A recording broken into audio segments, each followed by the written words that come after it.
வணக்கம். G news 24x7 செய்திகளுக்காக செய்தி வாசிப்பவர் உதயகுமார். ஸ்ரீ கிருஷ்ணா பொறியியல் கல்லூரியின் பட்டமளிப்பு விழாவில் ஓய்வு பெற்ற தமிழ்நாடு முன்னாள் டிஜிபி டாக்டர் சைலேந்திரபாபு பங்கேற்பு.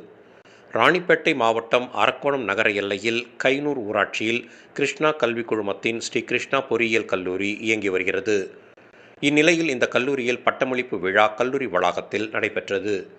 இவ்விழாவிற்கு கிருஷ்ணா கல்விக் குழும நிறுவனங்களின் தலைவர் டாக்டர் சுப்பிரமணியம் தலைமை தாங்கினார்.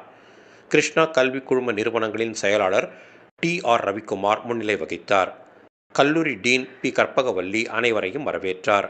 பட்டமளிப்பு விழாவிற்கு ஓய்வு பெற்ற தமிழ்நாடு முன்னாள் டிஜிபி டாக்டர் சைலேந்திரபாபு கலந்து கொண்டு 520 மாணவர்களுக்கு பட்டங்களை வழங்கி சிறப்புரையாற்றி பேசினார். நிகழ்ச்சியின் முடிவில் கல்லூரியின் முதல்வர் டாக்டர் ஆர். அருண்பிரசாத் அனைவருக்கும் நன்றி கூறினார்.